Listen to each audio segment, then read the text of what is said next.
First off, I just wanted to make a record with the best band I've ever had because we were out touring to support the last record, and I felt like it was the best band I've ever had. And then I was writing songs for Treme, and the story of Treme is the story of post-Katrina New Orleans, which is directly linked to these economic times that we live in, because the reason New Orleans hasn't fully recovered or anything close to fully recovered is because of lack of funds. You know, the reason FEMA responded so feebly, it's really simple. It's not because, as much as I'm not a George W. Bush fan, it wasn't because they didn't want to respond. It was because they couldn't. They didn't have the resources to do it. They had trailers. They didn't have any money. They didn't have any personnel. They didn't have any know-how. And it ended up being like, that. I was writing 2 or 3 songs. I ended up writing 3 songs directly for Treme and 1 song kind of inspired by Treme. And, the rest of the record's looking out the window and, thinking about that stuff and the stuff we're going through and seeing. I realized one day that what I was seeing out the window of the bus was something much closer to what Woody Guthrie saw than I've ever seen in my life. Like, this job I have was invented by Bob Dylan when he was sort of creating himself in the image, of Woody Guthrie. So all of us that have done it in Bob's footsteps do it more or less with 1 foot in the 30s.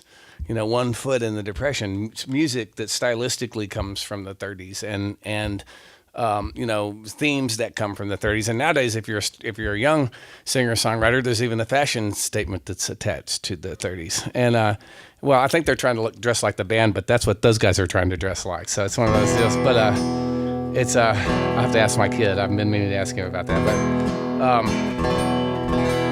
and it just dawned on me that none of us, including Bob, ever witnessed that firsthand until now. So that's what the low highway is. And one of the things we're going to have to decide, it's hard times, and powerful people that don't care about regular people are part of the problem, but we're part of the problem too. We're going to have to make some decisions. We're going to have to decide whether we want jobs or cheaper, bigger flat screen TVs.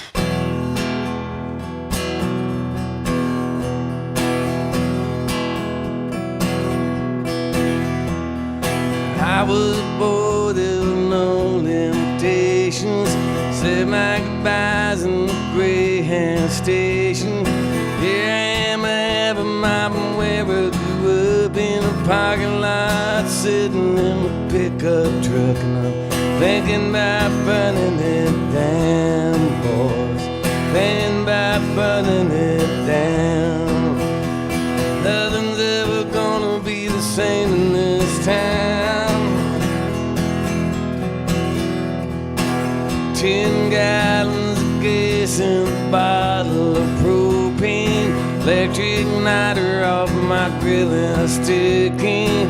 Say for certain that this thing will blow. But if it doesn't, gonna be the first one to know. And I'm thinking about burning it down, boys.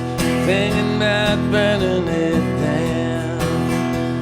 Nothing's ever gonna be the same in this town. I'm thinking about burning the Walmart down.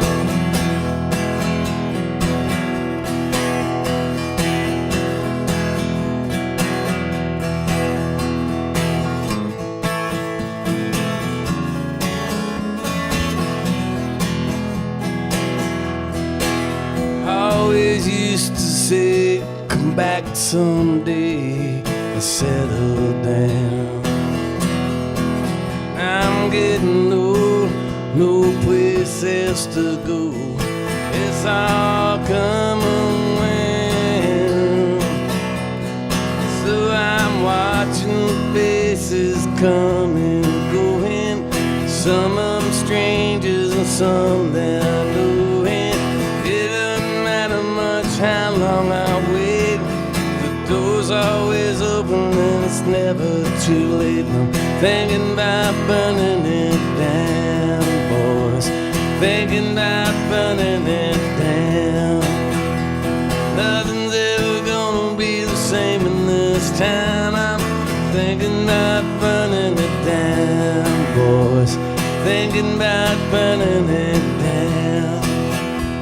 Nothing's ever gonna be the same in this town. I'm thinking about burning the Walmart down. I'm thinking about burning the Walmart down. I'm thinking about burning it down.